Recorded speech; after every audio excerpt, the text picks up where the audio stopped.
मैं ही हूँ, ऐसा अनुभव सहित निश्चय जीव को होता है। स्वस्वरूप की प्रतीति अर्थात आत्मा का मूलभूत जो स्वरूप है, उसका अनुभव जीव को और अर्थात संकित हुआ है, ऐसा कहेंगे। आजकल तो मानने में आता है कि इस काल में किसी भी जीव को संकित नहीं होता, अथवा कभी ऐसा कहने में आता है कि अपवाद रूप में एक्सेप्शनल केस लाखों में एक जीव को संकित हो सकता है। अब एक मिनट निमेश भाई।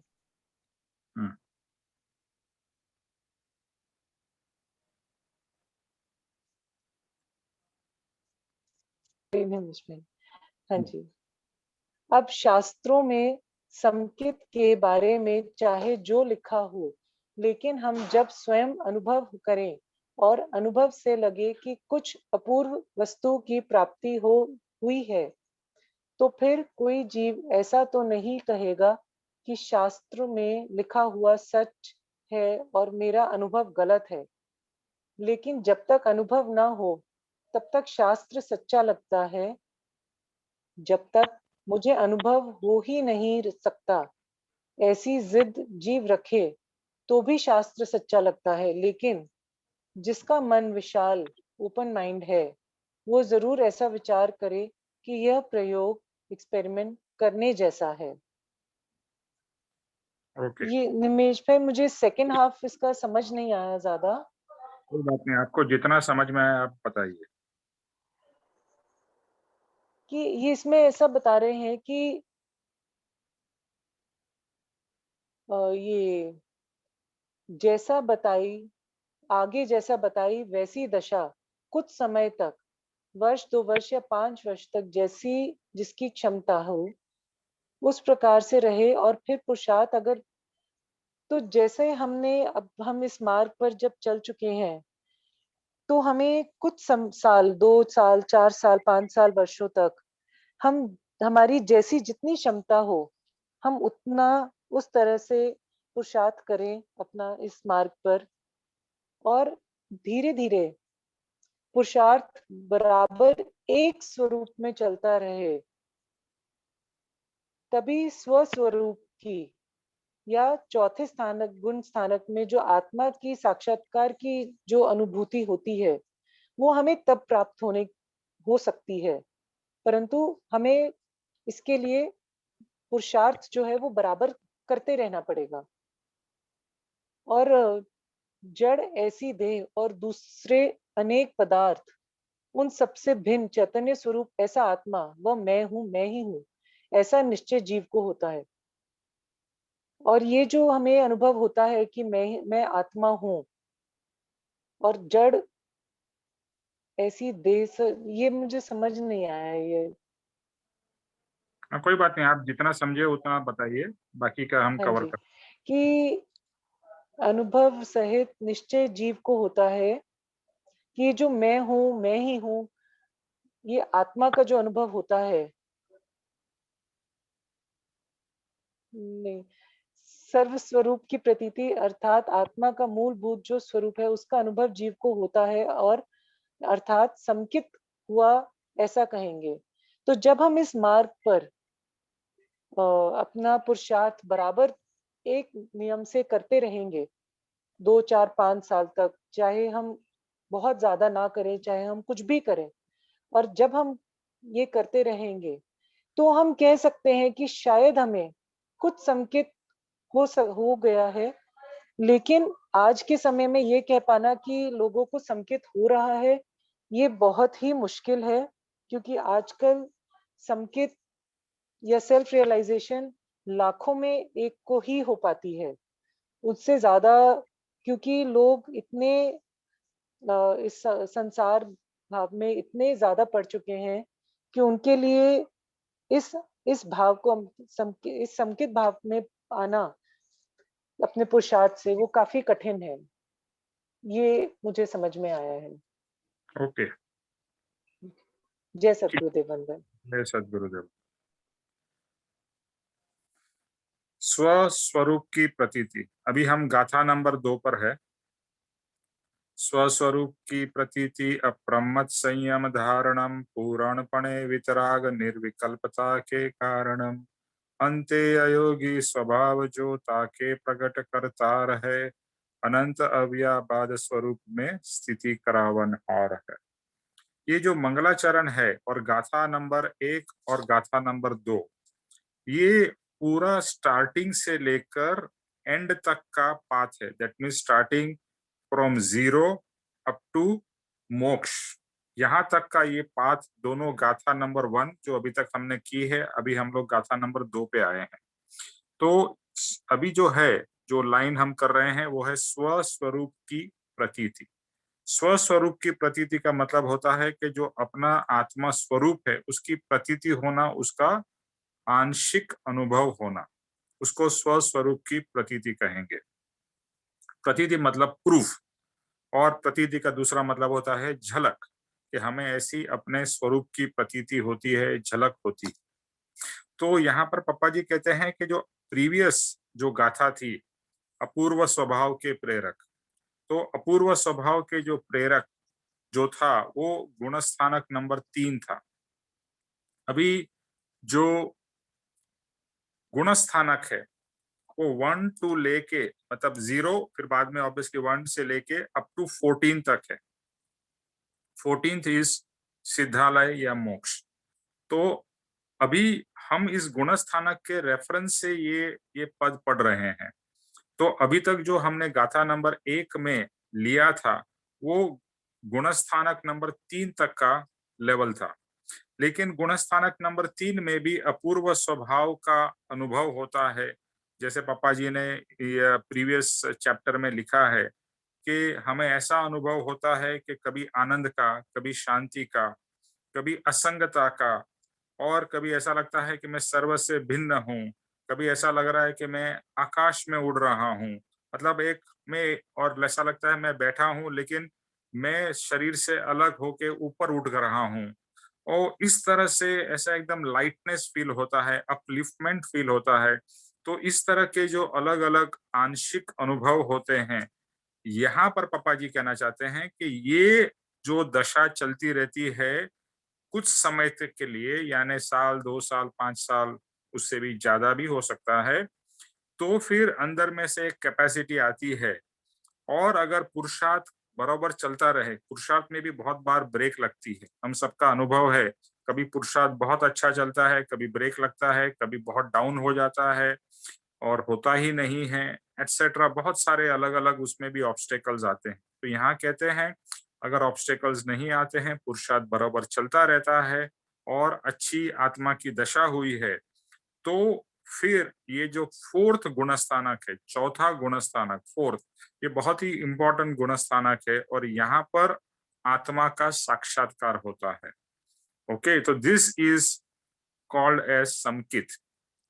तो ये जो चौथे गुण स्थानक पे आत्मा का जो साक्षात्कार होता है, और जड़ ऐसा जो देह है उससे अलग एक फीलिंग आती है कि मैं इस शरीर से भिन्न हूँ, ऐसा अनुभव होता है। शरीर से देखो मैं भिन्न हूँ, हम तो 1000 बार बोलते हैं, लाख बार भी बोलते हैं, बट ये फीलिंग आना कि मैं ये बॉडी से अभी सेपरेटेड हूँ, कंटिन्यूअस फीलिंग नहीं, but once in a while ऐसा फीलिंग आए कि जैसा कहा कि मैं बैठा हूँ और मैं शरीर बैठा हुआ और मैं ऊपर उठ रहा हूँ, which means that you are separated from the body. तो इस तरह का जो भी हल्केपन का, आनंद का, शांति का ये जो अनुभव चलता रहता है, तो फिर ये आत्म साक्षात्कार में कन्वर्ट होता है। देखो ये बहुत ही इंपॉर्टेंट स्टेप है, ये जो फोर्थ गुणस्थानक है। ओके, और आत्मा का जब ये अनुभव होता है, यानी कि शरीर से भिन्न, आत्मा क्या है, आज के दिन मुझे शरीर हूं ऐसा ही अनुभव होता रहता है, लेकिन ये स्टेज पे आने से आत्मा से अलग हूं ऐसा अनुभव होता है, ऐसा रियलाइजेशन होता है। इसके लिए यहाँ पर कहा है self realisation. That means you are realising yourself, you are able to experience yourself, जो आज तक कभी हुआ नहीं था। तो फिर मैं हूं यानी जो चैतन्य स्वरूप आत्मा है, ऑल द टाइम यहाँ पर ये फीलिंग आता है कि मैं हूं। मैं मतलब कौन? शरीर नहीं, मैं मतलब आत्मा। तो यहाँ पर ये स्टेप के बाद में टाइम टू टाइम ये फीलिंग आती रहती है, मैं हूं, मैं मतलब आत्मा हूं, और आत्मा का अनुभव ये पीसीस में चलता ही रहता है। तो मूलभूत आत्मा का स्वभाव क्या है? हम जानते हैं आत्मा का गुण क्या है? शांति, आनंद, प्रेम, करुणा, दया, ये सब फीलिंग आपके अंदर में प्रकट होती है। और ये आत्मा के गुण की बात हो रही है। देखो, शांति तो कभी-कभी अपने को भी लगती है, बहुत थकने के बाद में कोई बहुत बड़ा एक्टिविटी कर लो और आप शांति से रात को थक के बोलो, "ओह! मुझे अभी शांति लग रही है।" लेकिन वो तो शरीर के रिलेटेड शांति है। यहाँ पर जो शांति की बात हो रही है, वो आत्मा की शांति की बात हो रही है, जिसमें बाह्य कोई चीज से कोई लेना-देना नहीं है। आत्मा के आनंद की बात हो रही है, जिसमें बाह्य चीज से आनंद नहीं मिल रहा है, स्वरूप से ही आनंद मिल रहा है।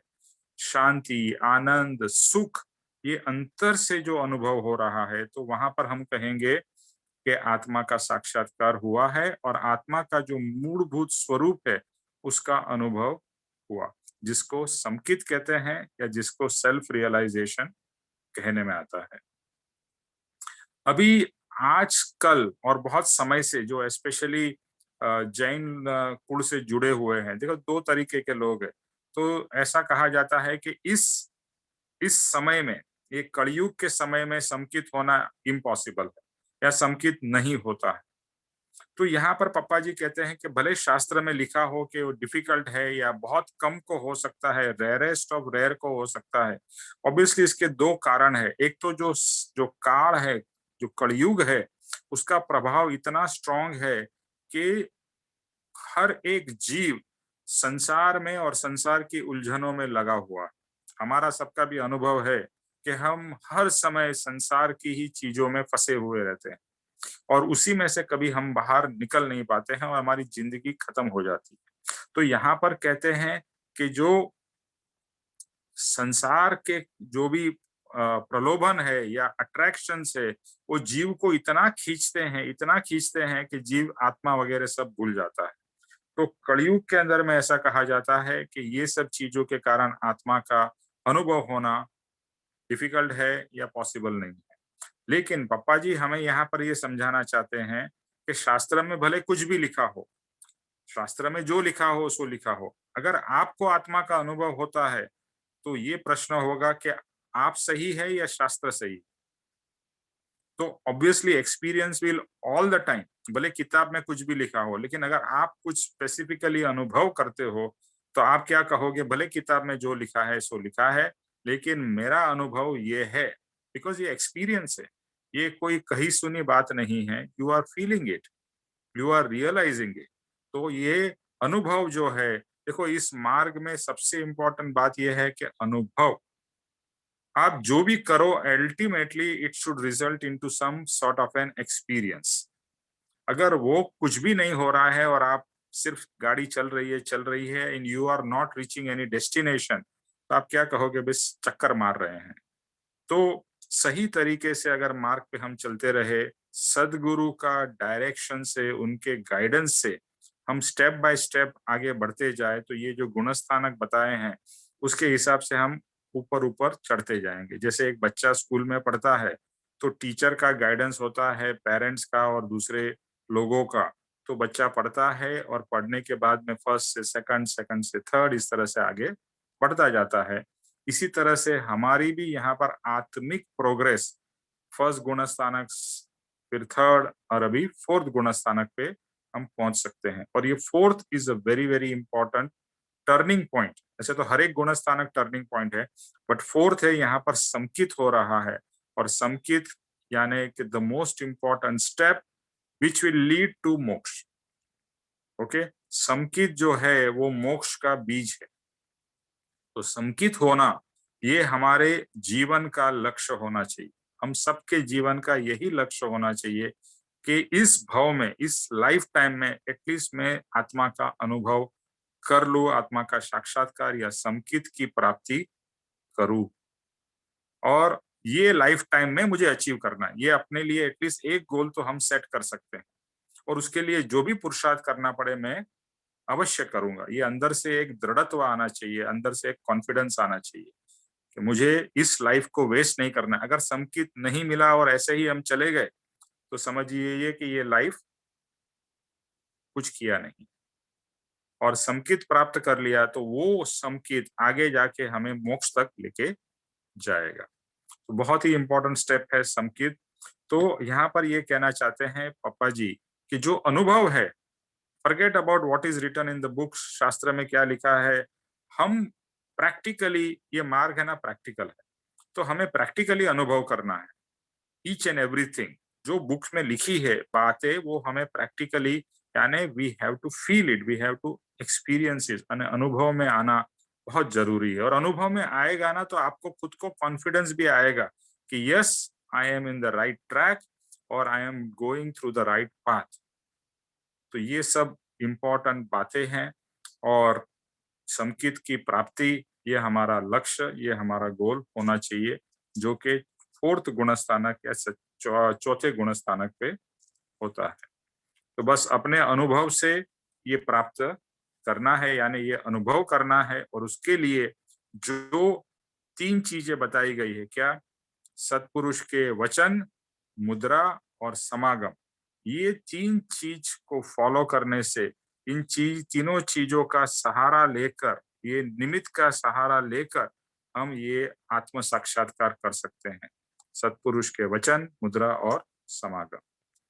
ओके, डॉक्टर सरोज अभी नेक्स्ट पैराग्राफ पढ़िए। जी सर। अनंत काल में अनंत बार अलग अलग रीत से अनेक प्रकार की धर्म की आराधना की है। अब महावीर शिष्य परम कृपालु देव ने इस प्रकार से कहा, उस प्रकार से 2-5 वर्ष यह प्रयोग करके देखे तो अनंत काल के परिभ्रमण में 5-7 वर्षों की यह आराधना या एक्सपेरिमेंट करने में आए तो बहुत अच्छा है, ऐसा कहेंगे। और यदि इस दरम्यान स्वरूप की प्रतीति या अपूर्व स्वभाव प्रकट हो जाए तो सब शास्त्र गलत हो जाएंगे। अनुभव सच्चा है, लेकिन अनेक भावों से हम सब ने तो ऐसा ही सुना होता है कि मुझे तो कभी संकेत हो ही नहीं सकता, मुझे तो संकेत हो ही नहीं सकता, और यो एक प्रकार का नकार भाव चलता ही रहता है। इसमें ऐसा है कि अनंत काल में अनंत बार हमने जहां जहां भी जन्म लिया है उस कुल में जाके वैसा ही धर्म हमने किया है उधर में। मतलब बड़े लोगों का सुन के, बड़े गुरुओं का सुन के वैसा ही किया, लेकिन रिजल्ट कुछ नहीं मिला। अगर रिजल्ट मिला होता तो आज आप हम यहाँ नहीं होते थे। तो एक बार हम लोग अगर परम कृपालु देव जो कहते हैं, जिस तरीके से पुरुषार्थ करने के लिए कहते हैं, अगर वैसा हम करके देखे और 5-7 साल, ये अनंत, अगर 5-7 साल बोले तो पीनट जैसा है, तो अगर उतना करके देखे तो रिजल्ट जरूर आएगा, ऐसा हमको आश्वासन सदगुरु देते हैं। और अगर कर दिया तो फिर हमको स्वरूप की प्रतीति होगी होगी, ऐसा गुरु हमको आश्वासन देते हैं। तो अगर संसार में भी देखा जाए कि बच्चे की अगर एग्जाम है या उसको कोई रेस में पार्ट लेना है और उसका मॉरल डाउन हो जाता है, तो मम्मी क्या बोलती है, बेटा तू कर सकता है, तू जरूर कर सकता है। और उस एक भरोसे के सहारे वो बच्चा प्रयत्न करता है और जरूर रेस में या एग्जाम में अच्छा करता है। तो सदगुरु का भी यही काम है, वो हमें मार्ग दिखाते, हमको प्रोत्साहन देते, हमको रास्ता दिखाते, उंगली पकड़ते हैं। तो हमको तो सिर्फ एक कदम ही उठाना है, बाकी का काम भी वही उठा लेते हैं। तो इतना सा करने के लिए अगर हम लोग इतना सा कर लेते हैं तो हमारा तो जन्म सफल हो गया ना उधर में। और अगर आपको एक्सपीरियंस हो गया तो ये एक्सपीरियंस तो सच्चा ही है, फिर चाहे दुनिया कुछ भी बोले या शास्त्र में कुछ भी लिखा हो, वो सब गलत हो जाएगा, क्योंकि आपका एक्सपीरियंस ही सही है। क्योंकि कोई भी चीज अगर आपको टेस्ट करनी है तो जब तक आप उसको टेस्ट नहीं करोगे, आप कॉन्फिडेंस से नहीं बोलोगे कि ये ऐसा ही है। लेकिन अगर आपने वो चीज टेस्ट की हुई है तो आप कॉन्फिडेंस से बोल सकते हैं, नहीं नहीं ये ऐसा नहीं है, भले उधर भी लोग, लेकिन ये ऐसा ही है। तो एक्सपीरियंस एक ऐसी चीज सभी चीज को झुटला देती है उधर में। और अपने में ऐसा संस्कार है, क्योंकि हमने बड़े लोगों से, गुरुओं से, धर्म गुरु से, शास्त्रों से ऐसा ही सुना है कि इस काल में, इस क्षेत्र में संकेत तो हो ही नहीं सकता, क्योंकि ये पंचम काल है। तो अपने को सिर्फ एक्सपेरिमेंट करना है, राह दिखाने वाले हैं, उंगली पकड़ने वाले, मार्गदर्शन करने वाले हैं, उनके वचन की, उनकी मुद्रा की, उनके समागम का पूरा अपने को अवलंबन है। तो एक इतना सा एक्सपेरिमेंट करने में मतलब इतने अमूल्य जैसा आपने को अनुभव मिल सकता है उसके अंदर में। तो यही करना है हमें। ओके।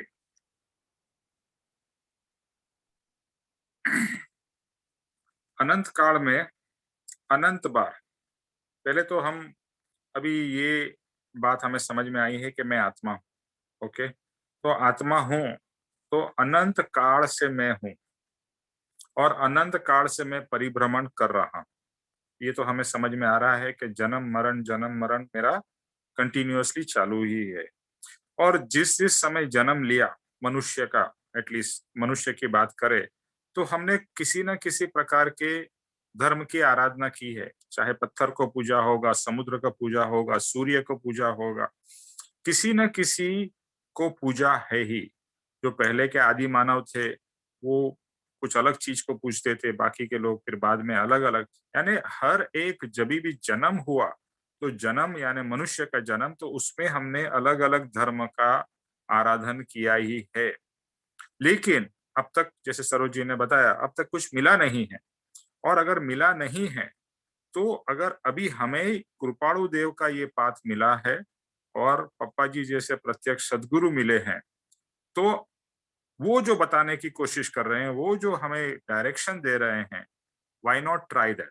अभी तक देखो, आपने जैसे बिजनेस में आदमी करता है, बिजनेस ये करता है वो करता है, और अगर उसको सक्सेस नहीं मिलती है और उसको पैसा तो कमाना है क्योंकि रोजी रोटी का घर चलाना है, तो वो अगर कोई ऐसा एक्सपर्ट मिल जाता है और वो कहता है अब तक आपने जो किया उसको भूल जाओ, अभी मैं जो बताता हूँ वो आप ट्राई करो और आप श्योरली सक्सेसफुल होगे। तो जिसको रियली करना ही है तो वो बोलेगा जरूर मैं करने को तैयार हूँ। इसी तरह से अगर हमारी तैयारी रहेगी और परम कृपाणु देव के इस पाथ में थोड़ी भी श्रद्धा हमें आ गई है, तो फिर हम कहेंगे yes, I am ready to take the chance और I am willing to give it a chance. Okay, तो यहाँ पर एक्सपेरिमेंट, जिंदगी में हमने बहुत सारे एक्सपेरिमेंट किए हैं। एक और एक्सपेरिमेंट, और क्या एक्सपेरिमेंट है जिससे मेरा ही फायदा होगा, आत्मा का ही फायदा होने वाला है। तो अनंत सालों की कंपैरिजन में अगर हम अनंत भवों की कंपैरिजन करें तो कृपाणु देव ने कहा है कि कुछ साल में आपको जरूर इन एक वो मिलेगा, एक कहीं ना कहीं से कुछ इंडिकेशन मिलेगा you are on the right path. जैसे आप कहीं भी जा रहे होते हैं तो आपके पास में कुछ माइलस्टोन्स होते हैं और वो माइलस्टोन से हमें पता चलता है कि यस, मैं राइट डायरेक्शन में जा रहा हूँ, मैं सही मंजिल की तरफ पहुंचने वाला हूँ। भले कितना भी समय लगे बट मेरा डायरेक्शन राइट। बिकॉज ये बहुत ही इंपॉर्टेंट है। अगर आप रॉन्ग डायरेक्शन में जा रहे हैं और कितने साल भी चलते जाओ तो रॉन्ग डायरेक्शन आपको कहीं भी राइट जगह पे लेके ही नहीं जाएगा। तो ये 5-7 साल जो भी आप पापा जी कह रहे हैं ट्राई करो, it is like 5-7 hours of our life. 5-7 साल, 50-60-100 साल की उम्र में 5-7 इयर्स इज नथिंग। तो कुछ घंटे की ही बात है, ऐसा हम सोच सकते हैं इस पूरे लाइफस्टाइल के हिसाब, लाइफ स्पैन के हिसाब से। और अगर ये एक्सपेरिमेंट करके आपको अनुभव आत्मा का हो जाता है तो फिर क्या चाहिए? देन आप बाकी सब चीजों को आप बोलोगे फॉरगेट इट, तुमने जो कहा, इसने जो कहा, मुझे कुछ लेना देना उससे नहीं है, क्योंकि मेरा अनुभव कहता है कि मुझे आत्मा की प्राप्ति हुई है। तो फिर उसके बाद में किसने जो भी कहा हो उससे मुझे कोई फर्क नहीं पड़ता है, because my experience is my experience and I know it is correct.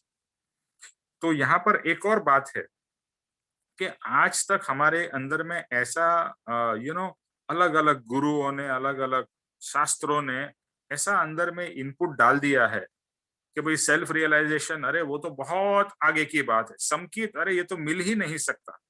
तो हमारे अंदर में ऐसा इनपुट डाल दिया गया है कि हम कभी इसके बारे में सोचते ही नहीं। अभी कृपाणु देव जब तक नहीं थे तो कोई समकित के बारे में सोचता ही नहीं था। उनका तो मानना था कि इस समय में, इस काल में समकित मिलेगा ही नहीं, तो कोशिश ही क्यों करना। जब भी आपको पता हो कि इस भाव में नहीं मिलने वाला है तो मैं क्यों कोशिश करूं। बट अगर यहाँ पर परम कृपाणु देव आए और प्रत्यक्ष सदगुरु पप्पा जी ने कहा कि नहीं, तुम अगर राइट पुरुषार्थ करोगे तो तुमको भी समकित मिल सकता है। तो ये जो नेगेटिविटी है, देखो ज्ञानी पुरुष की एक सबसे इंपॉर्टेंट बात है कि हमारे अंदर की जो नेगेटिविटी है उसको वो बाहर निकालते हैं और पॉजिटिविटी हमारे में फीड करते हैं, और पॉजिटिविटी से हमारे को भी एक कॉन्फिडेंस आता है, यस मुझे भी मिल सकता है।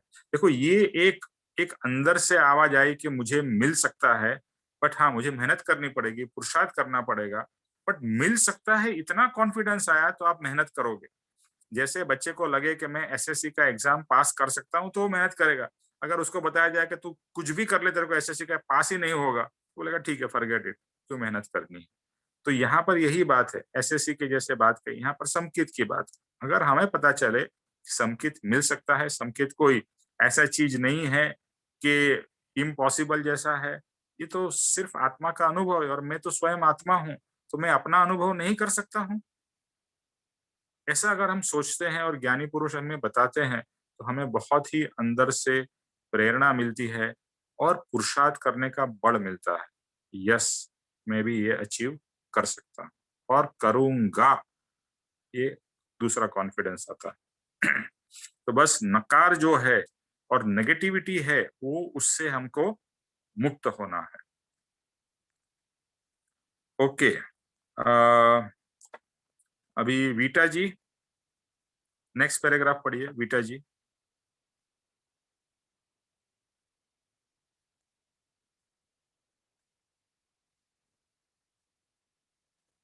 हाँ वीटा जी। निमेश भाई, ये पैराग्राफ है ना, हम सबकी सबसे बड़ी भूल यही है। ये मैं 2 घंटे से इसको समझने की कोशिश कर रही हूँ। सत्संग से पहले मेरे को ये पैराग्राफ तो बिल्कुल ही समझ में नहीं आया। कौन सा पैराग्राफ अभी जो आ रहा है वो? हम सबकी सबसे बड़ी भूल यही है कि महान पुरुषों ने, मुनियों वगैरह ने जो बात कही है। नहीं, ये जो उसके पहले वाला पैराग्राफ आपको पढ़ना है। तो अपने व्यवसाय में ये दरवाजा बंद करो। हेलो, जिसको ऐसा लगता है वो वाला पैराग्राफ वीटा जी पढ़ना है। कहाँ से? अनंत काल, कहाँ से? ये पेज 37 की लास्ट लाइन मीटा। या तो अपने व्यवसाय में अनंत काल से अनंत बार अलग अलग रीत से अनेक प्रकार, यहाँ से इसके नीचे वाला पैराग्राफ, अनंत काल से अनंत बार से ये वाला पढ़ना है। नहीं नहीं, इसकी ये जहाँ पैराग्राफ खत्म होता है इसके बाद की लाइन है। या तो अपने व्यवसाय में व्यस्त रहने के कारण, यहाँ से ना। हाँ जी हाँ जी हाँ जी। अच्छा, या तो अपने व्यवसाय में व्यस्त रहने के कारण या फिर अपने दोषों के कारण जीवों को यूं लगता है कि मुझ में इतने दोष हैं तो धर्म की प्राप्ति मुझे कहाँ से हो सकती है। दोष हो तो धर्म की प्राप्ति नहीं होती, ऐसा कोई नियम नहीं है। नियम तो यह है कि धर्म की प्राप्ति हो तो सब दोष क्षय हो जाते हैं, नाश हो जाते हैं। दोष होने पर भी आत्मज्ञान हो सकता है, लेकिन आत्मज्ञानी प्राप्ति होने पर दोष टिक नहीं सकते। यह सब इसलिए कह रहे हैं कि आज भी अनेक जीवों को ऐसी ही मान्यता होगी कि मुझे संकित थोड़ा हो सकता है। धर्म सुन लें या पुण्य प्राप्त कर लें, यही बस हमारे लिए बहुत है। 1 घंटा अच्छे काम में, अच्छे भाव में बीतता है, लेकिन आत्मज्ञान होगा तो आत्मा का अनुभव होगा। यह सब मुझे अपने लिए संभव नहीं लगता। यदि ऐसा विचार आपके मन में है तो अवश्य उसे निकाल दें। कुछ वर्षों बाद आपके अनुभव में जो आए उसे ही तो मानना है ना कि किसी का किया हुआ नकार भाव। तो आपका वीडियो ऑन कर दीजिए।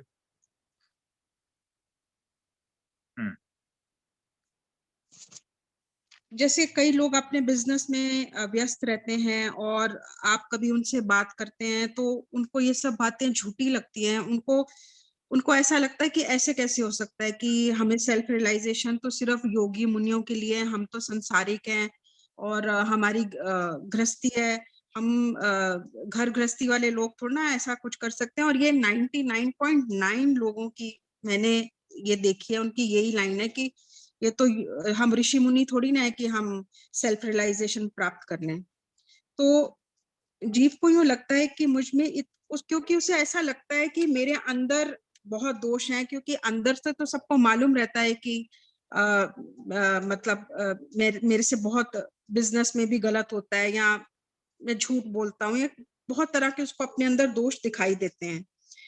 और तो उसे ऐसा लगता है कि ऐसा मुझे संकेत या सेल्फ रियलाइजेशन, या मैं आगे कैसे बढ़ सकता हूँ, मैं थोड़ा बहुत भाव कर लूं, थोड़ी सी भक्ति कर लूं, या एक दिया जला लूं, तो या थोड़ा सा पुण्य का काम कर लूं, तो मेरे लिए उतना ही बहुत है, जैसे लोग ऐसा समझते हैं। पर ऐसा कोई नियम नहीं है कि अगर आप में दोष हैं तो आप धर्म की प्राप्ति नहीं कर सकते, क्योंकि ये जब भी हम AB से शुरू करेंगे तो यानी हम एक KG से स्टार्ट करते हैं, तो ऐसे ही हमारे अंदर ये भाव नहीं होना चाहिए कि मैं दोषी हूं तो मैं आगे बढ़ नहीं सकता, क्योंकि समडे आपको स्क्रैच से शुरू करना है और उस समय आपके अंदर दोष होंगे ही। तो और जब सत्पुरुष की प्राप्ति हो गई तो वो दोष भी वो मिटा देते हैं। उनकी कृपा ऐसी होती है कि हमें शायद बाद में समझ में आती है, लेकिन वो उनकी ऐसी कृपा होती है कि वो हमारे दोष काटने लग जाते हैं। हमें खुद को समझ में आने लग जाता है कि मैं तो इतने गुस्से वाला था, ये कैसे, मैं रिएक्ट कैसे नहीं कर रहा, या मैं तो झूठ बोल देता था पर अब तो मेरे से झूठ भी नहीं बोला जा रहा। तो आप हैरान होते हो ये सब देख के कि मैंने तो कुछ खास एफर्ट करा नहीं, पर फिर भी ये कैसे मेरे से ऐसा कैसे हो रहा है। मेरी आत्मा यानी कि शुद्ध हो रही है, पर शुद्ध मुझे नहीं लगता कि हम में इतनी ताकत है शुद्ध करने की। ये तो गुरु की ऐसी कृपा है कि वो कुछ ऐसा करते हैं कि वो आपकी आत्मा शुद्ध होती जाती है, या जो वो कहते हैं जब हम उनके कहे हुए मार्ग पे चल रहे हैं या जैसे जैसे वो इंस्ट्रक्शंस दे रहे हैं तो हमारे दोष कम होने लगते हैं। आत्मा का अनुभव होगा ये सब मुझे अपने लिए संभव नहीं लगता, लेकिन this is again a repetition. और मैं एक पॉइंट और ऐड करूंगी कि शास्त्र और गुरु में यही भेद है कि शास्त्र आपको आत्मा का अनुभव नहीं करा सकता, लेकिन जो आपके सद्गुरु हैं वो आपको आत्मा का अनुभव करा सकते हैं। Thank you.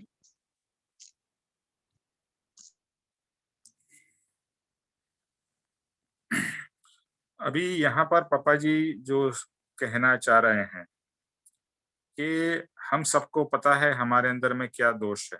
अगर थोड़ा भी हमारा इंट्रोस्पेक्शन होता है तो हमें अपने दोष दिखाई देते हैं, और फिर जीव को ऐसा लगता है अरे मेरे में इतने सारे दोष है तो मुझे धर्म की प्राप्ति कैसे हो सकती है। तो यहाँ पर एक बहुत ही इम्पोर्टेंट वचन जो लिखा है, जो बोल्ड में है, कि ऐसा कोई भी नियम नहीं है कि अगर दोष हो तो आपको धर्म की प्राप्ति नहीं हो सकती है। बट एक बार धर्म की प्राप्ति हुई उसके बाद में दोष जाना शुरू हो जाएंगे।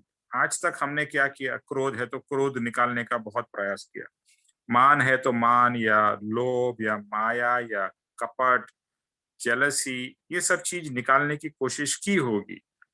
आपको अगर आप सही तरीके से अपने अंदर में झांकेंगे तो आपके अंदर में ये सब दोष आपको दिखाई देंगे, और आप उसको निकालने की कोशिश भी शायद की होगी। तो गए तो नहीं है।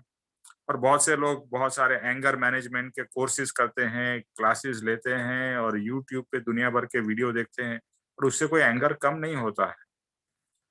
तो दोष निकालने का प्रोसेस क्या है?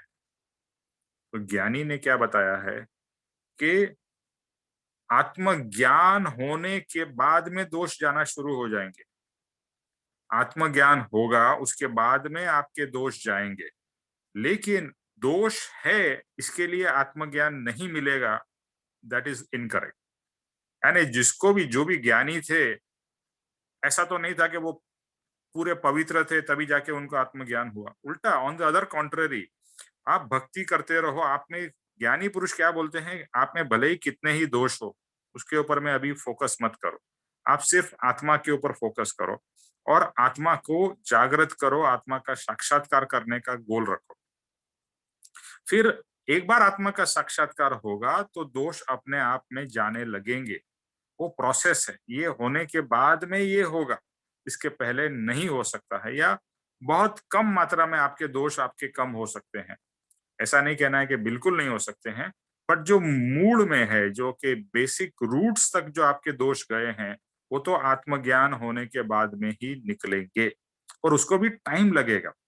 ऐसा नहीं है कि आत्मज्ञान आज हो गया और कल हम सब दोष से मुक्त हो गए। नहीं, आत्मज्ञान होने के बाद में ये प्रोसेस शुरू हो जाएगा और अपने आप ही ये प्यूरिफिकेशन अंदर अंदर चलता जाएगा और हम दोष से धीरे धीरे मुक्त होते जाएंगे। तो यहाँ पर कहना यह है, बहुत से लोगों का ऐसी मानना क्या है कि अगर मैं पूरा दोष से रहित हो जाऊं फिर मुझे आत्मज्ञान मिलेगा। नहीं, ऐसा बिल्कुल नहीं है। हाँ, आप दोष को कंट्रोल करने का प्रोसेस करो, वो सब करो, कषाय थोड़े कम करने का प्रोसेस करो, लेकिन कषाय आपके मूड से तो आत्मज्ञान होने के बाद में ही जाएंगे। तो पुरुषार्थ ये करना है कि यस, ये सब दोष है, ये दोष भी मुझे कम करने हैं, बट पहला गोल है आत्मज्ञान की प्राप्ति, क्योंकि वो सबसे क्रिटिकल स्टेप है, और वो स्टेप होगा अपने आप फिर दोष जाने लगेंगे। और बहुत से लोग आपको भी कहेंगे, अरे आप तो बड़े बड़े सत्संग की बातें करते हो, आप में तो इतने सारे दोष है। ये जीव समझता नहीं है कि सत्संग में आए वो तो दोष से मुक्त होने के लिए आए हैं और आत्मा की प्राप्ति करने के लिए आए हैं। तो जो सत्संग कर रहा है वो अभी भगवान नहीं बन गया है, उसको केवल ज्ञान की प्राप्ति नहीं हुई है, वो तो अभी बेचारा प्रोसेस में है। जैसे आपने वेट लॉस का प्रोग्राम में आपने डाइटिंग शुरू की, आपने एक्सरसाइज एंड खाना, राइट तरीके का पौष्टिक खाना और लो फैट खाना तैयार आप शुरू किया, तो आपको महीना 2 महीना, कभी 2-3 साल भी लगते हैं, तभी जाके आप थोड़े प्रिम और फिट होते हैं। तो कोई ये कहेगा अरे 2 हफ्ता हो गया और 4 हफ्ता हो गया, 1 महीना हो गया, अरे तो अभी का वैसा ही है। जिसने वेट लॉस का प्रोग्राम किया उसको पता है 500 ग्राम जाने को कितना टाइम लगता है कम होने को। यानी कहने की बात, ये तो शरीर की बात हुई, वेट लॉस तो शरीर की बात हुई, ये तो आत्मा का प्रोसेस है, उसको तो और भी टाइम लगने वाला है। लेकिन टाइम भले लगे, लेकिन मिलेगा जरूर। तो अगर हमारा गोल बरोबर क्लियर है, और ज्ञानी हमको क्या करते हैं, हमारा गोल क्लियर कराते हैं। देखो, हम इस मार्ग में आए उसके पहले ये सब हमें पता ही नहीं था कि मुझे आत्मा का साक्षात्कार करना है, समकित की प्राप्ति करनी है, और ये सब गुण की प्राप्ति करनी है, ये सब हम सोचते ही नहीं थे, पता ही नहीं था। और जैसे वीटा जी ने कहा, 99% लोगों को ऐसा ही लगता है कि ये सब मेरे लिए है ही नहीं। उनको यही पता नहीं है कि ये आपके लिए ही है, ये हर एक मनुष्य के लिए है, हर एक आत्मा के लिए है। अगर आप आत्मा हो तो आपको आत्मज्ञान होना ही चाहिए। अगर आपको आत्मज्ञान नहीं हो रहा है तो you are living like a blind person, ये समझ जाइए। तो आत्मज्ञान की प्राप्ति, उसके बाद में दोष टिकेंगे नहीं, दोष जाने लगेंगे। कि और ये अंदर से, पापा जी आप दूसरी बार यहाँ पर रिपीट कर रहे हैं कि हमको ये कॉन्फिडेंस लाना है, श्रद्धा लानी है कि मुझे संकित मिल सकता है। कभी भी ऐसा मत सोचिए कि अरे मुझे कहाँ से मिलेगा, अरे मेरे पास तो टाइम नहीं है, या मैं तो कुछ करता नहीं हूँ, या ऑब्वियसली आपको समय तो देना पड़ेगा। आप सोचो कि मैं कुछ ना करूँ और मुझे सब मिल जाए, तो वो पॉसिबल नहीं। लेकिन आपके दिन को आप रीएडजस्ट कर सकते हो, जिससे आपके पास में 1-2 घंटा आपके वांछन के लिए, चिंतवन मनन के लिए, मेडिटेशन के लिए आपको अवश्य रखना है, क्योंकि वही आपको बाकी के घंटे को मैनेज करने में मदद रूप होगा। तो और दूसरे ये बात है कि बहुत से लोग सिर्फ औपचारिक तरीके से धर्म करते हैं, जैसे रोज घर में रात को या शाम को दिया कर देंगे, या भगवान की 1-2 आरती कर लेंगे और लगेगा कि धर्म हो गया। वो तो एक औपचारिक बाह्य तरीके से आप कर रहे हो, उससे कुछ प्राप्ति नहीं होने वाली है। वो ठीक है, अच्छी बात है, मतलब खराब बात ये नहीं है, लेकिन ये आप क्यों कर रहे हो, आत्मा के लिए कर रहे हो और आत्मा के लक्ष्य से करना है, ये बात अंदर से समझ आना बहुत इंपॉर्टेंट है। तो ज्यादातर लोग है ना, एक छोटी चीज करके अपने आप को सेटिस्फाई कर लेते हैं कि भाई मैं तो रोज पूजा करता हूँ, या रोज मैं मंदिर जाता हूँ। बहुत से लोग कहेंगे अरे मैं तो रोज मंदिर जाता हूँ, मैं रोज देरासर जाता हूँ, मैं रोज गुरुद्वारा जाता हूँ, उससे सेटिस्फाई हो जाते हैं। ठीक है, अच्छी बात है, आप जाते हो, अच्छी बात है, लेकिन प्राप्त क्या किया आपने? तो सिर्फ बाह्य चीजों से आप सेटिस्फाई मत हो जाओ। बाह्य चीजें आपको मदद रूप है, मंदिर जाना अच्छी बात है, बट मंदिर जाके आत्मा की प्राप्ति करना है, ये लक्ष्य नहीं हो तो आप मंदिर के चक्कर ही काट रहे हो। तो बस यहाँ पर यही है कि कोई भी नेगेटिव विचार, उससे मुक्त होना है। मुझे हो सकता है आत्मज्ञान, यहाँ पर आज का जो सेशन है उससे एक ये कॉन्फिडेंस हमें सबको ले लेना है कि मुझे आत्मज्ञान हो सकता है। क्यों? क्योंकि मैं आत्मा हूँ। फंडामेंटल मैं आत्मा हूं तो मुझे आत्मज्ञान नहीं हो सकता है। भले टाइम लगे, भले मेरे आवरण हो, भले मेरे दोष हो, टाइम लगे, डजंट मैटर। और मुझे सच्चे गुरु मिल गए हैं, मुझे कृपाणु देव का मार्ग मिल गया है, मुझे होगा ही। क्यों नहीं होगा ये अपने आप को पूछना है, क्यों नहीं होगा? होगा, अवश्य होगा। तो बस अपना अंदर का जो आत्मा का वीर्य या बड़ प्रकट करना, आत्मा का वीर्य या बड़ प्रकट करना है और सदगुरु की शरण में अपने मस्तक को अर्पण करना है। अर्पणता का भाव, समर्पण का भाव, भक्ति भाव सदगुरु के प्रति होगा तो ये सब चीजें पॉसिबल होगी। Okay, so we go to the next paragraph. Shakun, आप पहुंच गए हो घर पे? हेलो? हाँ जी, पहुंच गए निमेश भाई। हाँ, तो हेलो आपका सविता जी साथ में है क्या? सविता जी, आप अपना फोन का आवाज बंद करो।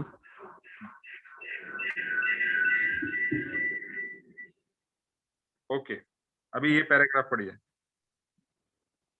हम सबकी सबसे बड़ी भूल यही रही है कि महापुरुषों ने, मुनियों वगैरह ने जो आपका बात वीडियो नहीं आ रहा नमेश भाई। नहीं, आपकी शकुन बात कर रही है, शकुन का वीडियो आ रहा है ना? नहीं आ रहा, मालूम नहीं। नहीं, आप आपका स्क्रीन को वो करिए, स्क्रॉल करिए तो आएगा। हाँ शकुन। हम सब की सबसे बड़ी भूल यही रही है कि महापुरुषों ने, मुनियों वगैरह ने जो बात कही है वही हमने मान ली। महापुरुषों की बात मान ली, वही जीव की सबसे बड़ी भूल है। यह भूल यदि सुधर जाए तो मोक्ष अथवा समकित कुछ दूर नहीं, दूर नहीं, दूर नहीं।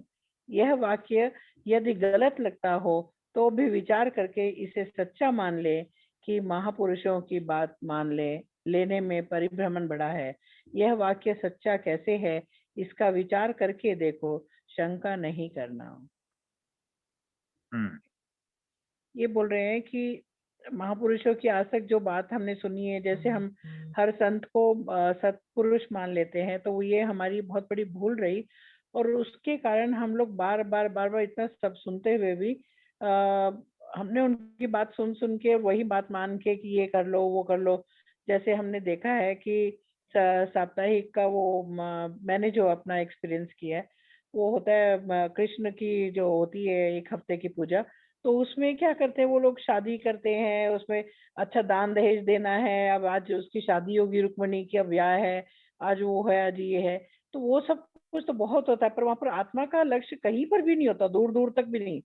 तो वही वो महापुरुषों ने हम लोगों को वही सिखाया कि दान पुण्य करो तो तुम्हारा लक्ष्य आत्मा का हो जाएगा। ऐसा नहीं था। आत्मा तो उनको समझाना भी नहीं आया, वो खुद को नहीं जानते, तो वो हमें क्या बताएंगे। तो ये मैं ऐसा मानती हूँ, ये जो पापा जी ने बोला है बिल्कुल सही बोला है कि हम पुरुषों की बड़ी बड़ी महापुरुषों की बातें सुन के, मुनियों की बात सुन के, जिनको खुद को ज्ञान नहीं था, आत्मा का एक्सपीरियंस नहीं था, लेकिन क्योंकि वो बहुत बड़े महापुरुष कहलाए, महापुरुषों में कहलाए, तो उसके कारण हम उनकी बात सुन के हम वही मानने लगे। और ये हमारी बहुत बड़ी भूल होने के कारण हम मोक्ष भी नहीं कर पा पाए, और हम लोग समकित का भी ज्ञान हमको नहीं प्राप्त हुआ, और ये कभी भी हमसे दूर दूर दूर होता गया। और ये वाक्य अगर किसी को भी कहीं से भी गलत लगता हो तो एक बार विचार करके देखो कि आज तक जीवन में हम सक्सेस क्यों नहीं हुए। हमारी सक्सेस होने का नहीं कारण यही है कि हम लोग कभी भी वही करते, क्रिया के रूप में करते रहे कि आज ये है, आज वो कर लो, आज वो है, ये कर लो। लेकिन हम लोगों ने आत्मा के बारे में एक बार भी, एक पल के लिए, एक क्षण के लिए भी हमने विचार नहीं किया। और ये बात कैसे सच्चा है, ये अब फिर से विचार करें एक बार कि अब सत्पुरुष क्या कह रहे हैं। सत्पुरुष और महान पुरुष में दोनों में फर्क है। तो यही अंतर यहाँ पर समझना है कि सत्पुरुष तो वो है जिनको आत्मज्ञान हो गया है, और जो महान पुरुष है वो फेमस पर्सन है, फेमस पर्सनालिटी है, फेमस पंडित है या फेमस मुनि है, but they are not actually experiencing their आत्मा। तो वो हमें क्या देंगे? वो हम लोगों को क्रिया ही देंगे और इस जगत की परिभ्रमण का ही राह दिखाएंगे, और हम लोगों को इसके अलावा कुछ नहीं मिलता। सिर्फ छोटा मोटा पुण्य का बात हो सकता है, ये नहीं मैं बोलूंगी कि जीरो है, पुण्य भी हो सकता है, पर पुण्य का तो उपार्जन होता है, लेकिन वहां पर हमारा सत्संग का, हमारी आत्मा का कल्याण नहीं दिखता। आप एक बार सब विचार करें इसका, ऐसा मैं समझती हूँ। ओके, जय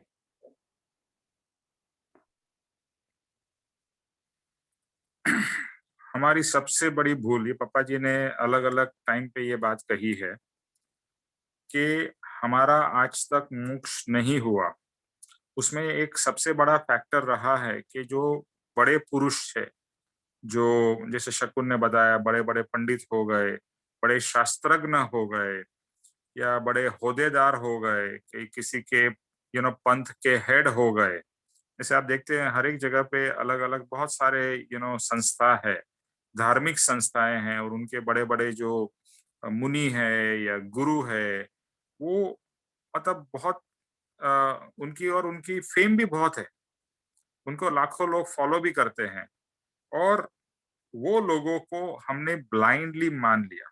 यहाँ शब्द दूसरा एक और इम्पोर्टेंट है कि ब्लाइंडली उन्होंने कहा, दूसरे लोग कर रहे थे हम भी करने लगे, और ऐसा ही हमारा गाड़ी चलती रही। दूसरे को देखकर करने लगे, या किसी ने कह दिया, और जैसे आजकल आप टीवी पे भी देखते हो कितने सारे बड़े बड़े लोग, और एक चैनल नहीं है, पहले एक ही चैनल हुआ करती थी, अभी तो इसके रिलेटेड स्पिरिचुअलिटी या धर्म के रिलेटेड कितनी सारी चैनल्स आ गई। क्यों इतनी सारी चैनल्स आ गई? कि इतने सारे लोग हैं और उनका प्रवचन अलग अलग जगह पे होता है। अभी यहाँ पर एक बात समझनी ये है कि हर कोई, कृपाणु देव ने डेफिनेशन दी है, आत्मा प्राप्त सदगुरु। तो हमें किनकी बात माननी है? आत्मा प्राप्त सदगुरु की बात माननी है।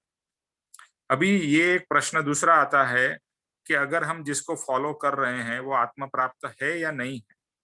तो अभी तो हम कृपाणु देव के पाथ में आ गए हैं, तो हमें ये क्लैरिटी आ गई है कि कौन आत्मा प्राप्त है और कौन आत्मा प्राप्त नहीं है। अभी हम डिफरेंशिएशन कर पाते हैं। जैसे एग्जाम्पल काफी बार दिया जाता है कि आपको शास्त्रीय संगीत का कोई नॉलेज ना हो और कोई बड़े बड़े राग आलाप करता रहा करके, तो आपको तो कोई समझ में नहीं आएगा, आपको लगा सब एक जैसे ही है, सभी ठीक है, सभी अच्छे हैं। लेकिन जिसको थोड़ा आप शास्त्रीय संगीत का ज्ञान लेने लगोगे, फिर आपको डिफरेंशिएशन हो सकेगा कि ये तो ठीक है, ये ऑर्डिनरी है, अरे इसका तो बिल्कुल राग बैठ नहीं रहा है, और ये महान गायक है, ये अद्भुत इसका सुर की पकड़ है, ताल की पकड़ है। तो वहां पर आप डिफरेंशिएशन कर पाओगे। तो आज तक हमने क्या किया, जो भी फेमस व्यक्ति था बस उसकी बात मान ली, या शास्त्र में से जस्ट पढ़ के जो कहा गया उसको ब्लाइंडली मान लिया गया। कभी भी क्वेश्चन किया नहीं, और क्वेश्चन किया तो कहीं सही जवाब नहीं मिला, और फिर हमने भी आंख बंद करके हम भी चलने लगे। तो जिसे कहते हैं ना, ब्लाइंड श्रद्धा या अंधश्रद्धा से आज तक हम चलते रहे हैं। तो यही हमारी सबसे बड़ी गलती हुई है, यही सबसे बड़े हमारी मिस्टेक हुई है कि जो सो कॉल्ड बड़े बड़े लोग हैं उनकी बात हमने बिना सोचे समझे मानी। अगर वहां भी प्रश्न करते थे, वहां भी पूछते थे कि ये हम क्यों कर रहे हैं, ये हम जो भी क्रिया कर रहे हैं हम क्यों कर रहे हैं, उसके पीछे क्या प्राप्त होगा, ये प्रश्न ही कभी हमने पूछा नहीं। और काफी बार तो ऐसा कहा जाता है, ऐसा पूछना तो पाप लगेगा आपको। हमारे को डरा दिया जाता है कि कोई पूछने का नहीं, कुछ जो भी है वो जैसा कर रहे हैं वैसा करो, बस पूछोगे तो आपको पाप लगेगा, या माता रानी नाराज हो जाएगी, या भगवान नाराज हो जाएंगे। अरे भगवान नाराज हो जाएंगे तो भगवान कैसे?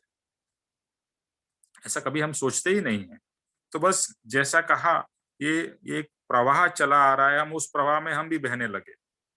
और यही हमारी सबसे बड़ी भूल यहाँ पर पापा जी ने कहा है कि बस बड़े जो सो कॉल्ड बड़े लोग, जो बड़ा नाम है, फेमस लोग हैं, उनकी बात को हमने बिना सोचे समझे एक्सेप्ट कर लिया और ये भी चेक करने की कोशिश नहीं की कि जिनको मैं फॉलो कर रहा हूँ या जिनकी बात मान रहा हूँ, क्या वो आत्मज्ञानी पुरुष है, क्या वो आत्मा के बारे में जानते हैं, क्या उनको आत्मा का साक्षात्कार हुआ है। वो कभी कुछ ऐसा कभी हम सोचते ही नहीं थे, किसी ने हमको ऐसा सोचने के लिए बताया भी नहीं था। इसके लिए जो मेजॉरिटी आप देखो ना, ये पूरी अभी दुनिया या ये भारत की बात करो, मेजॉरिटी बस एक लोग जो है बस एक अंधश्रद्धा से धर्म करते जा रहे हैं और बस उसी प्रवाह में उनकी जीवन चली जाती है, लेकिन एंड तक कुछ मिलता कुछ नहीं, जैसे थे वैसे ही रहते हैं। तो क्या हुआ, आपने जो भी किया वो मेहनत पानी हो गई ना। तो ये वचन के ऊपर में जैसे पापा जी ने यहाँ लिखा है, इसको बार बार सोचिए, इसके ऊपर बार बार विचार करिए। ओके, नेक्स्ट पैराग्राफ कौन पढ़ेगा? सविता जी।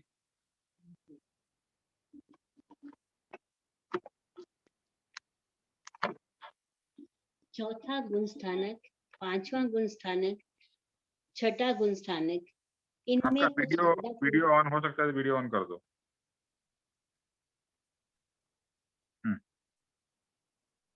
इन चौथा गुण स्थानक, पांचवा गुण स्थानक, छठा गुण स्थानक, इनमें कुछ ज्यादा फर्क नहीं होता।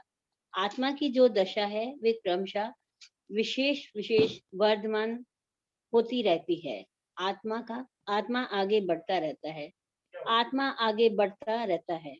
जो जब कहते हैं तब जीव को स्वयं पता हो कि ना हो, पर बहुत सारे कर्म वहां बलवान रूप से क्षय होते रहते हैं और जीव छठे उत्कृष्ट गुण स्थानक तक पहुंचता है। वहां तक आत्मा का अनुभव प्राय मोर और लेस एक ही प्रकार का होता है। जीव का आत्मा बलवान होता जाता है।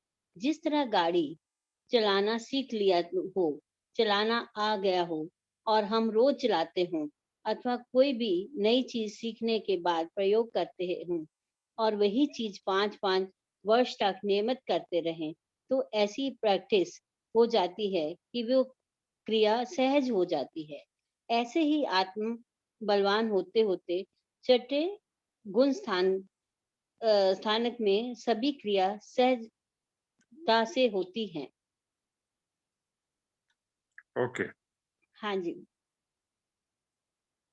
चौथा गुण स्थान इसमें यही बताया है कि आत्मा की जो दशा है वो धीरे धीरे जैसे ही हम प्रैक्टिस में जाते जाते हैं, हमारी आत्मा की जो दशा है वो आगे बढ़ती जाती है और हम जो भी हम कहते हैं ना कि सत्संग में बैठ के या कहीं जो भी भजन में बैठते हैं, उससे क्या होता है, उससे क्या होता है, हमारे जो कर्म हैं, जो हम सत्संग के बगैर हमारे जो कर्म है, हमारे कई विचार आते हैं और वो सब क्षय होते जाते हैं, क्योंकि हम उन चीजों से दूर हटते जाते हैं।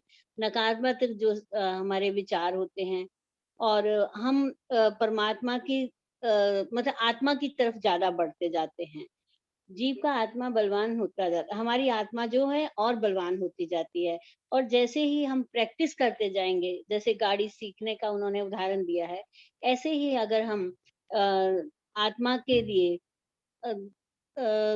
प्रैक्टिस करते रहेंगे तो हमारी ये चीजें धीरे समय के साथ हम इतनी सहज हो जाएंगी, हम कब सीख लेंगे हमें पता भी नहीं चलेगा। इसमें बस यही है इसका। ओके,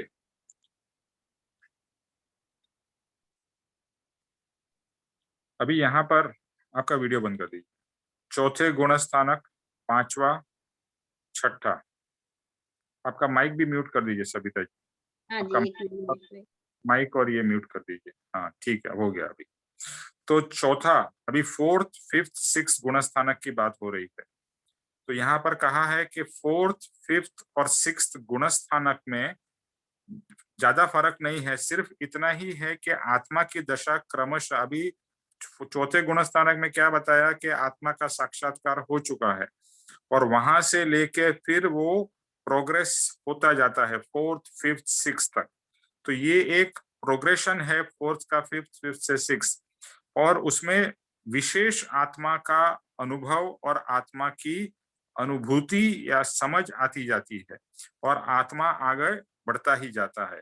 तो यहाँ पर फोर्थ से फिफ्थ और फिफ्थ से सिक्स में कोई सब्सटैंशियल यानी कि एकदम ड्रामेटिक कोई चेंज नहीं है, बट ये एक प्रोग्रेशन है फोर्थ से फिफ्थ, फिफ्थ से सिक्स।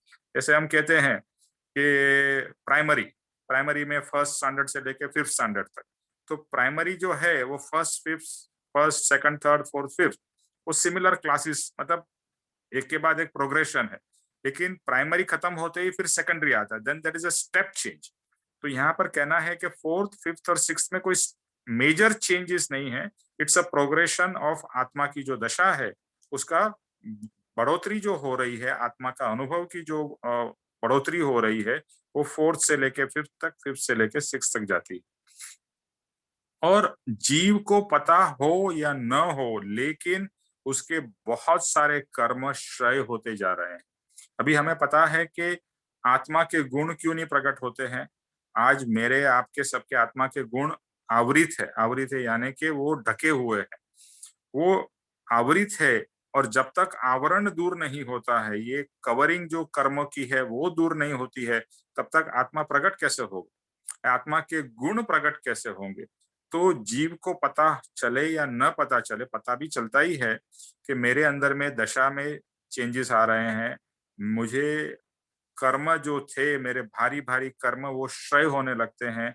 और वहां पर क्षय होते हैं, दबते नहीं है। क्षय का मतलब है वो कैंसल हो जाते हैं, वो फिर से वापस आते नहीं है। उपशम में कर्म दबते हैं, वापस आ सकते हैं। लेकिन क्षय में, जैसे मेडिसिन की बात करें कि अगर कोई मेडिसिन है, वो जैसे आपको समझो कि खांसी हुई है, तो कुछ मेडिसिन ऐसी होगी जो खांसी को दबाएगी, यानी खांसी होने से आपको रोकेगी, लेकिन खांसी को जड़ मूल से नहीं निकालेगी। और कुछ मेडिसिन ऐसी होती है कि जो लेने से आपकी खांसी चली ही जाती है। तो पहले में उपशम कहेंगे, दूसरे में क्षय कहेंगे। तो यहाँ पर कर्म का क्षय हो रहा है, ये जो फोर्थ, फिफ्थ, सिक्स से जो प्रोग्रेशन हो रहा है, तो जीव के बहुत सारे कर्मों का क्षय होता जा रहा है और जीव छठे उत्कृष्ट गुण स्थानक तक पहुंच जाता है।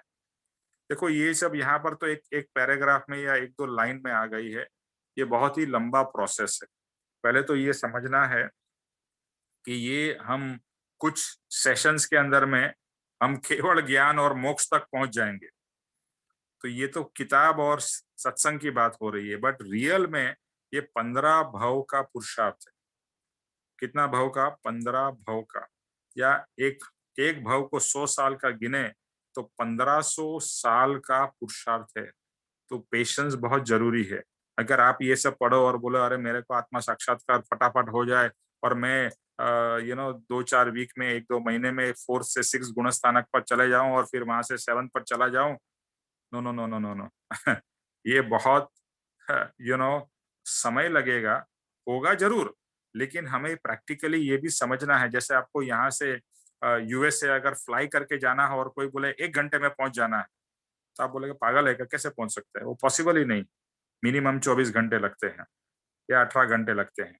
तो कहने की बात यह है कि यहाँ पर तो सिर्फ ये एक्सप्लेन किया है कि किस तरह से ये प्रोग्रेस होता है और किस तरह से एक बार आत्म साक्षात्कार होने के बाद में आप 4 से 5th, 5th से 6th तक आपका प्रोग्रेशन होता है। तो और आत्मा का जो अनुभव है वो चलता ही रहता है, चाहे कम हो थोड़ा ज्यादा हो। आत्मा का अनुभव एक बार आत्म साक्षात्कार हो गया ना, फिर आत्मा का अनुभव होता रहता है। कभी कभी ऐसा होगा कि काफी समय तक अनुभव ना हो, लेकिन फिर अनुभव होगा, फिर कुछ समय तक नहीं होगा, फिर अनुभव होगा। इस तरह से अनुभव मोर और लेस होता रहता है और अनुभव चलता रहता है। यानी अंदर से आपको कंफर्मेशन मिलता रहता है कि आप कर रहे हो, सही हो और आप आगे बढ़ रहे हो। ये दोनों हमारे को कंफर्मेशन मिलता है, आप सही डायरेक्शन में हो और आप आगे भी बढ़ रहे हो। यहाँ पापा जी ने फिर गाड़ी का एग्जाम्पल दिया है कि जैसे आप ड्राइविंग करना सीख जाते हो और ड्राइविंग कुछ सालों तक करते हो, फिर आप कितना सहजता से आप ड्राइव कर लेते हो ना, दूसरे से बात करते हुए और कुछ दूसरी चीज देखते हुए भी आप ड्राइविंग, ब्रेक, एक्सेलरेटर, गियर, ये सब इतना सहजता से हमारे अंदर में होने लगता है। तो सेम चीज यहाँ भी होती है कि यहाँ भी एक बार ये प्रोसेस में जीव आ जाता है और उसका प्रोग्रेशन होता है, फोर्थ से लेके आगे बढ़ता जाता है, तो हर एक चीज सहजता से होती है। यानी आत्मा का जो भी क्रिया हो रही है, शरीर की क्रिया भी सहजता से होती है और आत्मा की क्रिया भी सहजता से होती है। यानी कि कहने की बात यह है कि जो भी आप संसार के काम कर रहे हो वो तो आप करते ही रहोगे, लेकिन वो बाह्य से होता रहेगा और इंटरनली आपका आत्मा का प्रोसेस भी चलता रहेगा। यानी there will be two separate things which will be happening. जो बाह्य से हम संसार के काम करते हैं वो चलते रहेंगे हमारे, और अंदर से हमारे आत्मा के भाव का प्रोग्रेशन होता रहेगा। अभी क्या होता है, हम संसार में जाते हैं तो आत्मा भाव चला जाता है, लेकिन ये दशा आने के बाद में संसार के काम करते करते भी आपका आत्मा भाव रह सकता है। ओके, रह सकता है। तो ये एक आगे की दशा की बात है, और ये दशा के अंदर में फिर बाकी सब चीजें सहजता से होती है। अभी जितना हमें पुरुषार्थ करके एफर्ट लगाना पड़ता है, जैसे गाड़ी का एग्जाम्पल बार बार दिया जाता है कि जब भी आप शुरुआत में सीखते हो तो आपको कितना डिफिकल्ट लगता है, एक्सेलरेटर को पांव दबाना है, फिर छोड़ना है, फिर क्लच को पकड़ना है, फिर गियर को चेंज करना है, सामने भी देखना है, स्टीयरिंग को भी एडजस्ट करना है, पीछे मिरर के थ्रू भी देखना है, अरे इतना सारा चीज। लेकिन अभी आपको गाड़ी आ गई तो उसे कोई लगता ही नहीं है, ऐसा लगता है एकदम मक्खन जैसा है, सिंपल है, बिल्कुल इजी लगता है।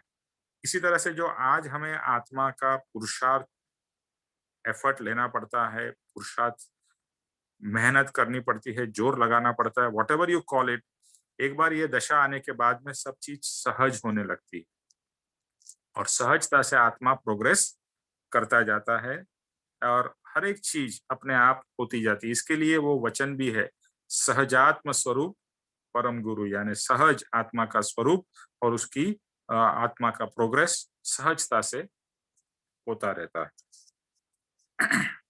ओके, तो ये प्रोग्रेशन है फोर्थ गुणस्थानक से लेके सिक्स्थ गुणस्थानक तक की बात हुई है।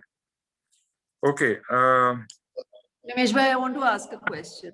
हाँ जी, तो जब पूछो। हमें ऐसी स्टेज, जैसे सहजता से हम ऐसी स्टेज पे, मतलब हम तो नहीं, जो सहजता से आत्मज्ञान जो छठे गुण स्थानक तक पहुंचते हैं और सहजता से आत्म स्वभाव में रहते हैं, तो you mean to say that उस स्टेट में कोई हमसे कोई सहजता से दोष नहीं हो सकता क्या? नहीं, दोष नहीं होगा ऐसा नहीं लिखा है, ये कहीं पर हमने ऐसा नहीं कहा कि दोष। देखो, दोष तो है ना, दोष की मात्रा कम होती जाएगी। ओके, वैसा ये गुणस्थानक में भी आपको गुस्सा भी आ सकता है, मान भी हो सकता है, लेकिन जो मान गुस्से की जो इंटेंसिटी है वो पहले से काफी कम हुई होगी।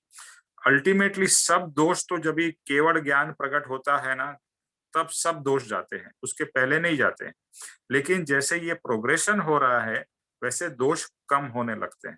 यानी ये छठे गुणस्थानक पे या चौथे गुणस्थानक पे या पांचवे वाला जो गुणस्थानक है, आपको तो एक साधारण वो लगेगा, व्यक्ति जैसा ही लगेगा कि सब कुछ कर रहा है, और कभी कभी गुस्सा भी कर देता है, कभी कभी ऐसा भी हो जाता है उससे। बट अंतरंग में जो उसका प्रोग्रेस है और जो प्रीवियस से अभी तक का उसके अंदर में जो चेंज है वो बहुत ही सिग्निफिकेंट होता है। थैंक यू निमेश। चलिए स्वीटी जी, आपने अभी बोला है तो आप आगे का पैराग्राफ आप पढ़िए।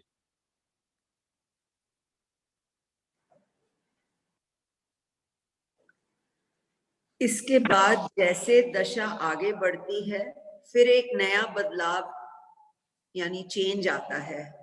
जैसे अनंत काल में पहला बदलाव चेंज ये आया कि मैं धर्म कर रहा हूं और धर्म की आराधना भी हो रही है, लेकिन मैं आत्मा हूं ऐसा समझ नहीं ली थी। फिर मैं आत्मा हूं ऐसी समझ और इन धर्म की क्रियाओं से आत्मा के कल्याण का कारण अब तक नहीं हुआ नहीं, इसलिए मिथ्यात्व है। इसलिए मिथ्यात्व कहा। जब से ये समझ ली कि मैं आत्मा हूं और इस समझ से धर्म की आराधना महीनों, वर्षों या जन्मों तक चले, तब आगे बढ़कर अपूर्वकरण होता है, अर्थात पूर्व में किसी भाव में जो अनुभव नहीं हुआ, ऐसी अपूर्व लगन, ऐसा अपूर्व वेदन जीव को होता रहता है और तब वह जीव समकित का दरवाजा खटखटाता है, ऐसा कहते हैं। उसके पश्चात पुरुषार्थ चालू रहे तो आत्मा का साक्षात्कार हो जाता है, आत्मा का अनुभव हो जाता है। इस प्रकार 3 कदम बताए, पहला मिथ्यात्व, दूसरा अपूर्वकरण और फिर आत्मा का अनुभव। आई थिंक आपने अभी ये हमें समझाया ही है, सो इसकी कंटिन्यूएशन है। सो सबसे पहले तो मिथ्यात्व है, हमने अपने आप को ये देह माना और हमने इस शरीर को ही माना और संसार को ही सच माना, क्योंकि जो हम देख रहे हैं वो ही हम मान रहे हैं, आत्मा की हमें पहचान नहीं हुई। तो ये सबसे बड़ा जीव का मिथ्यात्व है। दूसरा, जब हमें आत्मा की समकिति जरा सी भी होती है तो आत्मा की पहचान होने लगती है। जैसे जैसे हमारे दशा जैसे जैसे बढ़ती जाती है, जैसे जैसे प्रोग्रेस होती जाती है, तो हमारे को अपूर्वीकरण की, जैसे पहले हमारी दशा थी मिथ्यात्व की, मिथ्यात्व से हम ज्ञान की ओर बढ़ रहे हैं। फिर उसके बाद में जैसे अभी आपने बताया कि जो आत्मा का अनुभव होता है, हल्की सी सेल्फ रियलाइजेशन होती है, और आत्मा का अनुभव तो आई मीन दैट इज बहुत ही आगे प्रोग्रेशन की स्टेज है। वो तो आई थिंक अभी सोच भी नहीं सकते हैं कि आत्मा क्या है। बट हाँ, अपने जैसे दोष, अपने दोष, हम दोषों का क्षय हमारा होता जाता है। सत्पुरुषों के वचन, उनके शास्त्रों को, उनके हम जितना उनके समागम में रहते हैं, ये जो 3 निमित्त हैं, ये जो बलवान है, बहुत ही बलवान है, इनमें बहुत बल है कि जैसे उनका दर्शन हम करते हैं, उनके साथ में हमें जितना मौका मिले उनसे हमें उनके गुण प्राप्त करने हैं, कि जो उन्होंने प्राप्त किया है उनके गुण हमें प्राप्त हो। उनके गुणों की प्राप्ति होने से हमारे को डेफिनेटली एक अपूर्वकरण, जो पहले जैसे हमें कभी महसूस नहीं हुई, जो हमने कभी एक्सपीरियंस नहीं किया, वो स्टेट हम एक्सपीरियंस कर सकेंगे। और एक चेंज, एक बदलाव जो ये बता रहे हैं कि जैसे हम पहले धर्म करते थे, धर्म माना, और यहाँ आकर हमने ये समझा कि धर्म की डेफिनेशन क्या है। धर्म वो पदार्थ है कि जो भी पदार्थ अपने स्वभाव में, जो उसका मूल स्वभाव है, जैसे आपने बताया कि आत्मा एक भावात्मक पदार्थ है, ये तो मालूम ही नहीं था कि जो हम जैसे शांति, जो डिफरेंट इमोशंस हैं, शांति का सबसे बड़ा गुण है आत्मा का। वो शांत स्वभाव कैसे महसूस करेंगे जब हमारे इतने कषाय हैं, हमारी इतनी हमारी बुद्धि इतनी मंदता की ओर है, इतने हमारे कषाय हैं, तो ये शांत स्वरूप कैसे हमारा प्रकट होगा? कि जब तक इन हमारे ये जितने अवगुण हैं, इनका क्षय नहीं होगा, तो कैसे ये एक स्टेट ये कैसे प्रकट होगी हमारे अंदर? सो रेगुलरली मतलब पुरुषार्थ क्या, regular constant level that we need to definitely practice, bar monotonously that we have to read. जैसे आप बताते हो, चिंतन मनन, अपना स्वाध्याय करना, और ये समझ आए, अपना इतना गहरी निधि ध्यासन होना चाहिए कि ये मैं जो कर रहा हूँ इससे मुझे क्या प्राप्त होगा, इससे मुझे समकिति की प्राप्ति होगी, ये मेरा मिथ्यात्व टूटेगा, और मुझे ये पहले से जो स्टेट है, ये एक अपूर्वकरण जो पहले कभी मुझे प्राप्त नहीं हुई, कि मैं आत्मा हूँ, ऐसा प्रकट हो कि मैं शरीर से अलग, जब हम अपने बॉडी को अलग रखते हैं, और अब ऐसी स्टेट थोड़ी आने लगती है कि हम अपने शरीर को अलग रख के कुछ और सोच सकते हैं, एक साक्षी भाव से कि मैं आत्मा हूँ। ऐसा कम से कम प्रैक्टिस तो कर सकते हैं, जैसे आप कहते हो दिन में 3 बार, 5 बार, 10 बार, in every hour at least hold yourself back and से कि मैं इस शरीर से अलग हूँ। जस्ट प्लेस योरसेल्फ कि आप देख रहे हो, शरीर को अलग देख रहे हो और आत्मा को अलग देख रहे हो, तो आपको थोड़ी थोड़ी पहचान होने लगेगी कि ये जो जड़ है मैं ये नहीं हूँ, मैं आत्मा हूँ। That's what I understand. Okay, तो यहाँ पर 3 स्टेप पूज्य पापा जी ने बताए हैं।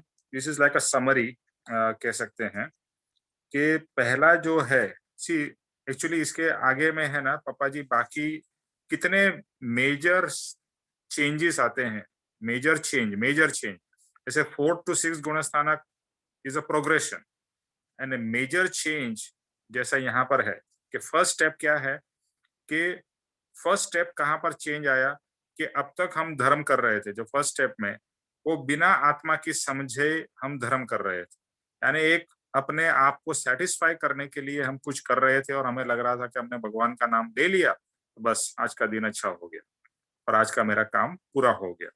तो ज्यादातर हम धर्म है ना एक काम पूरा करने के लिए करते थे, यानी एक एक्टिविटी के रूप में कि बस ये करना है और रोज सुबह उठ के करना है या शाम को करना है या व्हाटएवर, एक एक्टिविटी की तरह से बस उसको पूरा करने का एक एक्टिविटी था, एक दिनचर्या थी।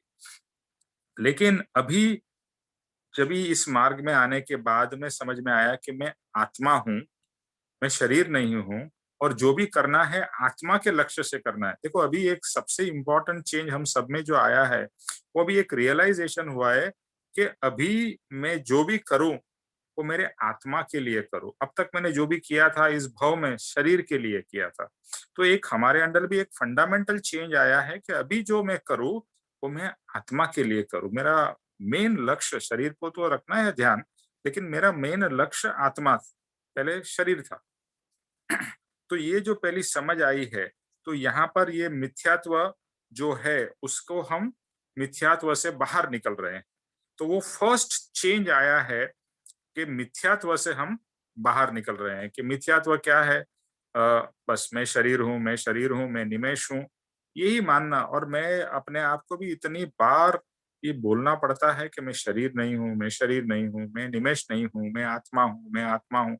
मतलब ये इतना हमारा गाढ़ हो चुका है, इतना स्ट्रांग हो चुका है कि बाय डिफॉल्ट हम अपने आप को निमेष, मैं निमेष ही समझता हूँ, बाय डिफॉल्ट मैं अपने आप को शरीर ही समझता हूँ।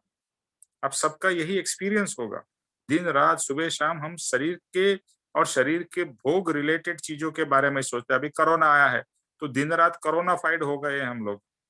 ओके ठीक है, कोरोना है, उससे ध्यान रखना है, बचना है, लेकिन आत्मा पे लक्ष्य दो।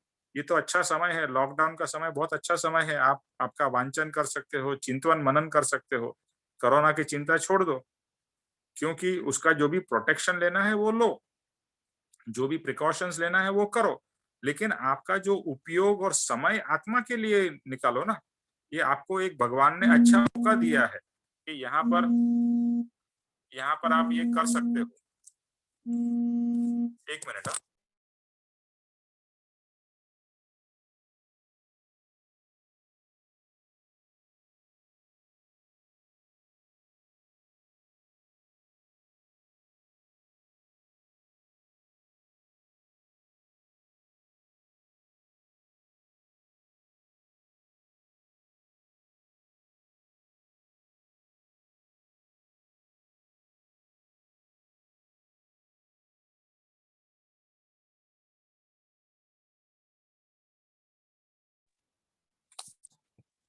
हेलो हेलो, हाँ आई होप मुझे मेरा आवाज सुनाई दे रहा है। जी निमेश भाई। हाँ अभी आप बिलीव नहीं करोगे, पापा जी का फोन था। सो ज्ञानी हमारे को आशीर्वाद दे रहे हैं कि अभी आप सबका कल्याण ही होगा। ओके, तो ये जो भी मिथ्यात्व है, ये मिथ्यात्व से ज्ञानी हमें बाहर निकालते हैं। ओके, और जो दूसरा स्टेप है वो है कि मैं आत्मा हूँ, ऐसी समझ धर्म की आती है कि अभी मुझे, पहले हम ऐसे ही धर्म करते थे, उसमें से मिथ्यात्व में से बाहर निकले हैं और अभी आत्मा हूँ ऐसा लक्ष्य से हम धर्म की आराधना करना शुरू कर देते हैं। और ये करते करते अपूर्वीकरण आता है, यानी जो पास्ट में कभी अनुभव नहीं हुआ या पास्ट में कभी रियलाइजेशन नहीं हुआ, ऐसा अपूर्वकरण का अनुभव होता है जो अब तक नहीं हुआ था। ऐसी एक अंदर से आत्मा में एक सॉफ्टनेस आती है, एक करुणा भाव आता है, एक प्रेम भाव उत्पन्न होता है, और इस तरह से ये जीव प्रोग्रेस करके मिथ्यात्व का रास्ता क्रॉस करके दूसरे साइड चला जाता है और अभी आत्मा के लक्ष्य से आगे बढ़ रहा है। और यहाँ पर जैसे लिखा है कि वो समकित का दरवाजा खटखटा रहा है, समकित का दरवाजा नॉक कर रहा है, और समकित मेरे को प्राप्त हो, वहां तक वो पहुंच जाता है। ये ब्रीफ में हम समराइज कर रहे हैं। तो ये स्टेप नंबर 2 हो गया। और स्टेप नंबर 3 जो है कि उसके बाद का जो पुरुषार्थ चलता है, तो वहां पर जाके उसको आत्मा का साक्षात्कार होता है, आत्मा का अनुभव होता है, और आत्मा के गुण उसके रियलाइज होते हैं। तो ये होता है 3rd स्टेप। तो इस तरह से ये 3 स्टेप बताए हैं। पहले मिथ्यात्व, यानी मिथ्यात्व है वो रियलाइज होना। देखो, मिथ्यात्व का स्टेप का क्या मतलब है कि मिथ्यात्व है वो रियलाइज होना है, और फिर मिथ्यात्व को क्रॉस करना है। तो पहले मिथ्यात्व को क्रॉस किया, उसके बाद में अपूर्वीकरण हुआ, यानी अपूर्व यानी पास्ट में जो नहीं हुआ है वैसा अनुभव, तो वो अपूर्वीकरण है। और उससे आगे बढ़कर तीसरा है वो आत्मा का अनुभव है। तो अभी यहाँ पर आज का सेशन हम स्टॉप करते हैं। किसी को कोई प्रश्न हो तो पूछिए।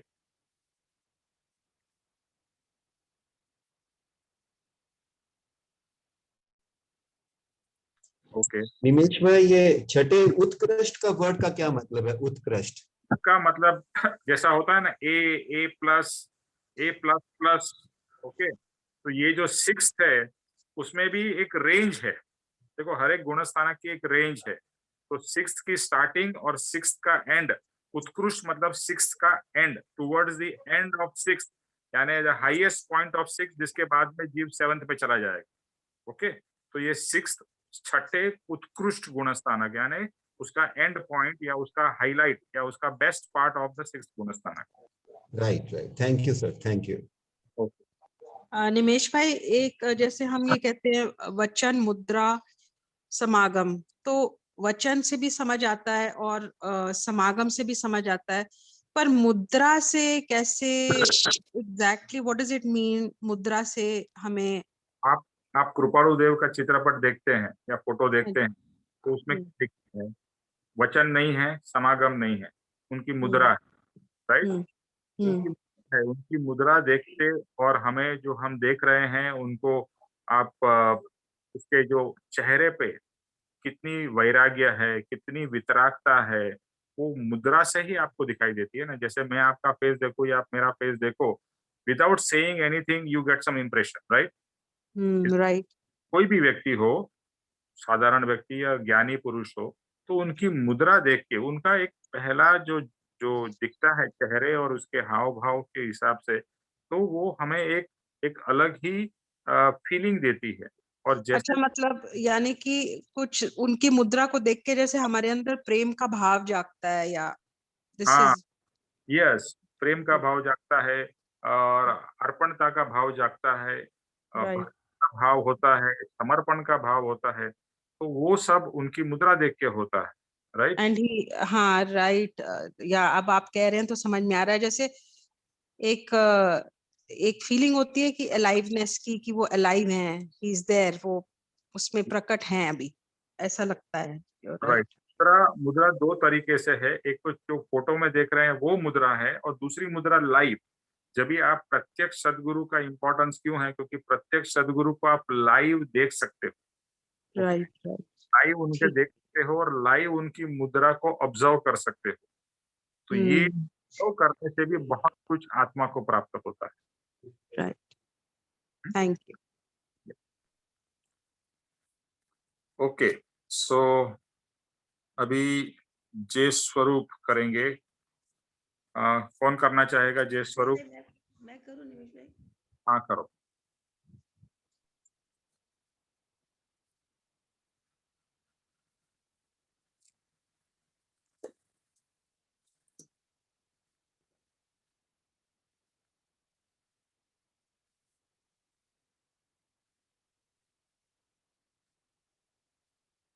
Who is doing?